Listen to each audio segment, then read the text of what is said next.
Hey gardenstead fans, it's Kimber down in the garden.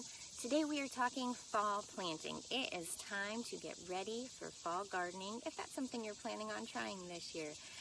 And while it feels like 1,000,000 degrees outside, we are only actually about 9 weeks away from the first frost here in my zone, 7A. And I've got to get the last of what I want to get in the ground for this fall. So I wanted to share with you today what I'm doing so that you can start planting your fall garden. And it's probably still really hot where you are too, but you have to plan ahead when it comes to gardening. You can't wait until fall to plant your fall crops if you're hoping for a fall or early winter harvest. So what we need to do today is get these things in the ground. Now I've already planted a lot of things that are for my fall harvest, but we're coming to the point where it's the end. So if you haven't started yours yet, let's talk about how to get your fall garden going. Now the first thing you need to know is when your first frost date is.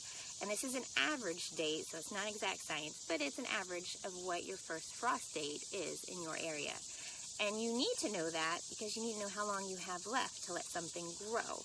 Because every plant that you have, you're going to want to either be harvested before that frost, or you're going to want to make sure that it's had time to get established and be strong enough to survive that first frost. So when is your first frost? Well, I know when mine is because I looked it up, and I've been doing this a while. But if you haven't looked up your first frost yet, it's easy. Just go to your favorite search engine and type in average first frost date and your zip code. And it'll tell you instantly what yours is. And then you can count how many weeks or how many days you have left until you're at that point. And you'll know when to plant each item. Now you can start with some things from seed, and you can start with other things with transplants. It really just depends on what you want to grow. Now if you're growing from seed, you can look on the back of any number of seed packets, and it will tell you how many days you have left until you need to harvest this.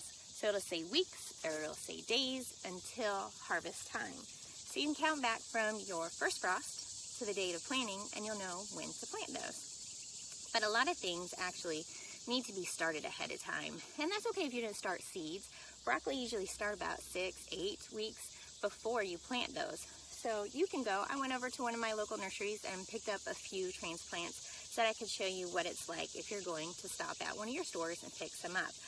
I prefer to buy things, buy my seeds and start them indoors myself, but sometimes it's nice to cheat and go and pick up some transplants. Why do all that hard work if you don't have to, or if you don't have the time or space? So here are a few of my transplants. Now some of the things that you can grow in the fall are all the brassicas. So broccoli, cabbage, all your green leafy things that you can think of as well. Lettuce, spinach, kale. You can grow tons and tons of things. I've actually put a few seed packets out here of what it is that I'm going to be planting. So I have carrots, and I've got radishes and lettuce that I'm going to be planting from seed, as well as some Swiss chard and beets.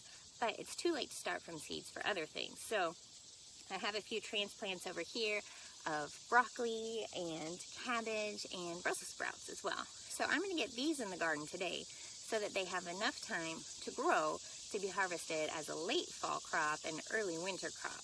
I still have time in my zone. Make sure you check what your first frost is so that you'll know what you have time to plant in your garden. And if you haven't given yourself enough time to plant this year, then use this as a learning season and plan for next year.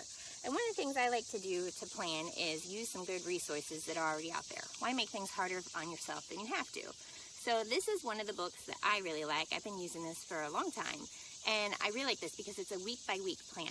So once you know what your first and last frost dates are, you can put them in the book and follow right along. And it'll tell you what you should be doing in the garden at that point in time. This is really helpful for first-time gardeners or those that aren't good at planning and following along with a plan.